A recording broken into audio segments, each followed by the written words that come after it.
yang kita masukkan ke dalam pikiran kita itu pada akhirnya akan menginstal ulang pikiran bawah sadar kita.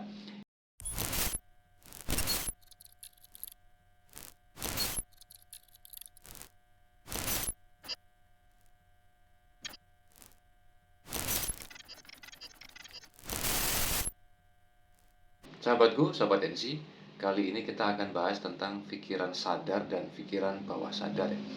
Jadi kenapa kok penderita anxiety disorder yang disertai dengan GERD ini sangat susah sekali untuk mengontrol kecemasannya ya.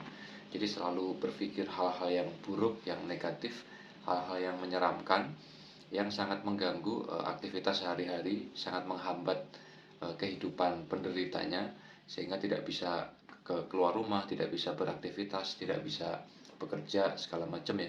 Intinya sangat susah sekali untuk mengontrol apa yang ada di pikiran kita, yakni pikiran bawah sadar.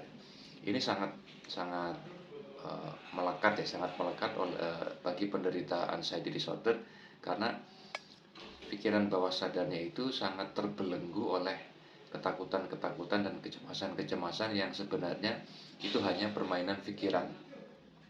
Memang pikiran bawah sadar ini merupakan satu jenis pikiran yang sangat susah dikendalikan ya, tapi nggak usah khawatir, karena kita masih punya pikiran sadar ya. Pikiran sadar di sini hal-hal yang bisa kalian rencanakan untuk difikirkan, hal-hal yang bisa kalian sengajakan untuk kalian berpikir ke arah situ. Itulah yang bisa kita gunakan untuk mengendalikan pikiran bawah sadar kita, untuk menginstal ulang bawah sadar kita ya. Jadi yang perlu kalian lakukan adalah kalian mulai berpikir logis, kalian belajar untuk menganalisa hal-hal yang logis, kalian sadari faktanya bahwa sebenarnya semua hal yang kalian takutkan itu pada dasarnya tidak pernah terjadi. Nah, kita manfaatkan pikiran sadar kita ini untuk memasukkan sugesti-sugesti, bisa melalui kalimat-kalimat positif yang bisa kalian tanamkan ke dalam diri kalian. Kalian terus rutin tanamkan sugesti lewat banyak hal yang bisa kalian lakukan sendiri atau dengan bantuan pihak lain. Untuk yang cara memasukkan sugesti positif dengan diri sendiri ya, kalian bisa lakukan yang pertama yang sering kita bahas ya, self talk.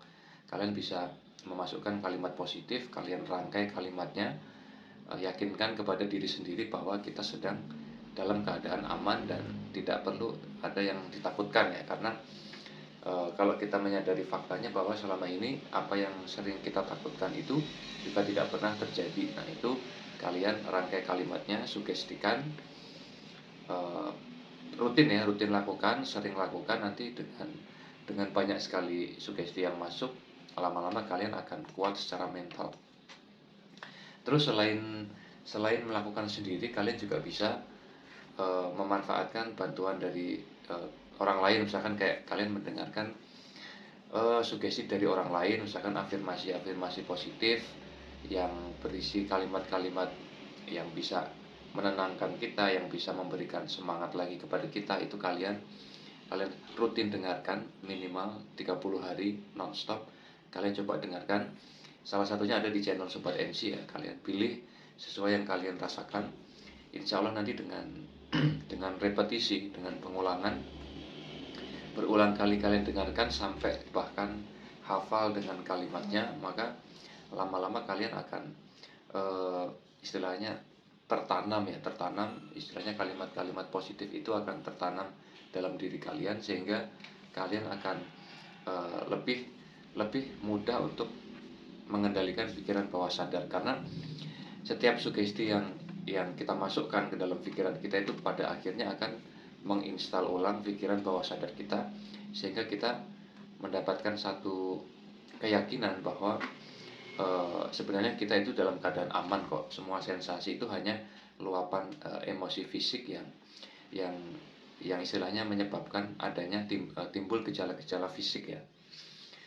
Jadi pada dasarnya adalah si penyebab utamanya adalah pikiran bawah sadar kita yang sudah error, sudah misinformasi, sehingga dia menyebabkan dia terlalu liar memikirkan hal-hal yang buruk, hal-hal yang menakutkan. Jadi buat teman-teman tetap rutin lakukan terapi-terapi yang bisa memasukkan sugesti positif ya. Jadi kalian bisa memanfaatkan pikiran sadar kita dengan menyengajakan untuk memasukkan sugesti baik yang kalian lakukan sendiri maupun yang kalian dengarkan lewat orang lain, atau misalkan afirmasi positif, atau mungkin kalian bisa juga minta bantuan tenaga profesional, misalkan seorang psikiater atau psikolog atau ahli hipnoterapi. Intinya kalian manfaatkan pikiran sadar kalian untuk bisa menginstal ulang pikiran bawah sadar kalian. Oke, selamat mencoba, selamat berjuang, dan terus disiplin, konsisten lakukan tips-tips yang sudah banyak Sobat NC share ya. Semoga semakin hari kalian semakin kuat secara mental, bisa mengendalikan kecemasan, dan juga sensasi fisiknya semakin berkurang. Oke, salam bangkit luar biasa.